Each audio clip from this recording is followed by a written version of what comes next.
জলগুলো ভরে রাখলাম এটা। দেখো ফোন বাজছে, ফোনটাও ধরে না। তিতলি! ফোন বাজছে তোর? এই যে, কোথায় যায়? হ্যালো? হ্যালো, আমি ডক্টর শায়েক ভৌমিক বলছিলাম। বলছিলাম আপনার রিপোর্টগুলো আমার কাছে এসেছে। আ আপনার রিপোর্টে কিছু কমপ্লিকেশনস রয়েছে। সত্যি বলতে আপনার পক্ষে কিন্তু এখন এই অ্যাবরশন করানোটা উচিত হবে না। দেখুন, এই অ্যাবরশনটা করলে কিন্তু আপনার অনেক বড় শারীরিক ক্ষতি হতে পারে। ইভেন ভবিষ্যতে আপনি কিন্তু মা আবার নাও হতে পারেন। আমি ডক্টর মেঘা চ্যাটার্জি বলছিলাম। তিতলির দিদি। আপনি কে বলছেন? হ্যালো, আমি ডক্টর শায়ক ভৌমিক বলছিলাম। আচ্ছা ম্যাডাম, আ আপনাদের বাড়ি কি বালিগঞ্জের দিকে?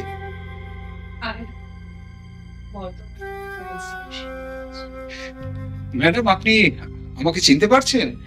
আসলে আমি আপনাদের জুনিয়র ছিলাম। ওই দুর্গাপুরের ক্যাম্পাসে আপনি লেকচার দেওয়ার জন্য এসেছিলেন। মনে পড়েছে। আচ্ছা, আপনি আমার মানে তুমি আমার বোনের নাম্বার কোথা থেকে পেলে? আসলে ম্যাডাম, তিতলি চ্যাটার্জি যে আপনার বোন হয় সেটা আমি জানতাম না। আসলে গত পরশুদিন উনি অরিন্দম বলে একটা ছেলের সাথে আমার চেম্বারে এসেছিলেন। ম্যাডাম, আমি আপনাকে তিতলির বিষয়ে সমস্ত কিছুই বললাম। এবার আপনি একটু ঠান্ডা মাথায় ব্যাপারটা বিচার বিবেচনা করে দেখুন। কারণ আপনার বোনের কোনো ক্ষতি হোক সেটা আমি চাই না। Don't worry, I will manage. Thank you for your information. Welcome. আর ম্যাডাম, বলছিলাম যে আপনার যদি কোনো সময় কোনো প্রয়োজনে আমাকে দরকার পড়ে, আপনি কিন্তু আমাকে যেকোনো সময় ফোন করতে পারেন। কোনো অসুবিধা নেই। ঠিক আছে? Thank you.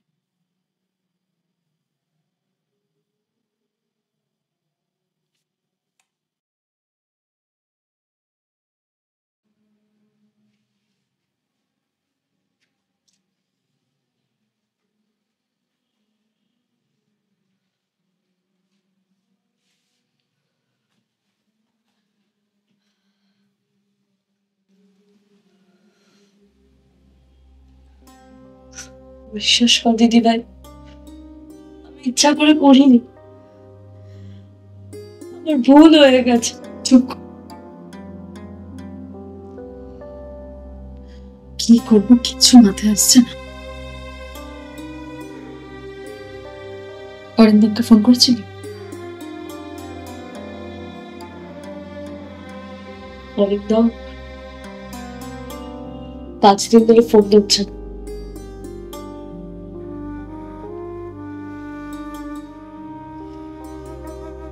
কিন্তু বিশ্বাস কর দিদিভাই, অরিন্দম এরকম ছেলে নয়। কেন দোষ নয় তো? দোষ আমাদের দুই বোনের কপালে। আমার বিয়ের পর সন্তান হলো, কার জন্য হলো না, কেন হলো না, তার কোনো কিছু বিচার হলো না। আমাকে সোজা বাপের বাড়ি পাঠিয়ে দেন। বিয়ে হলো, সন্তানের মা হতে পারল। আর তোর কপাল দেয়, সন্তানের মা হতে চলেছিস, তো যখন বিয়ে হলো।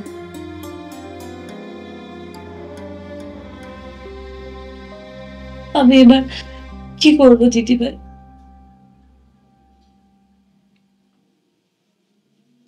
চিন্তা করিস না, আমি আছি তো সাথে।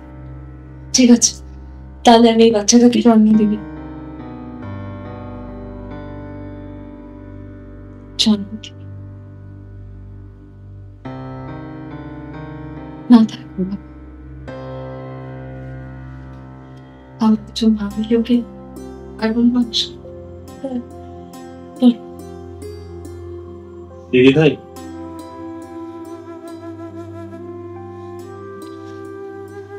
কোথায় ছিল এতদিন? কোথায় ছিল তুমি? আমার ফোন তোর ছিল না কেন বলো? কোথায় ছিল? আমি বাড়ি ছেড়ে চলে এসেছি দিদি ভাই। বাবা একটাই চেষ্টা করেছি, কাজ হচ্ছে। আমি তিতলিকে বিয়ে করতে চাই। সত্যি সত্যি আমি জানতাম। একটা সুখবর আছে, আমি চাকরি পেয়ে গেছি।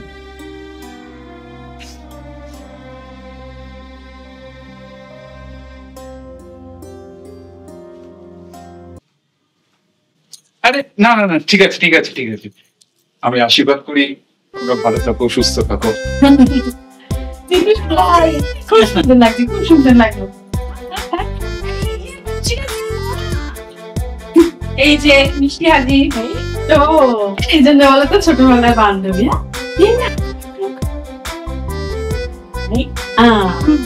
হ্যাঁ তুমি এখন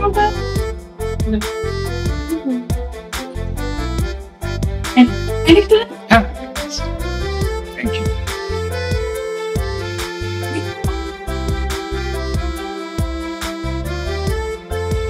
আরে দিদিভাইকে একটা বড় দাদা দাদা সবার যেন এরকম সুখের দিন পাবে।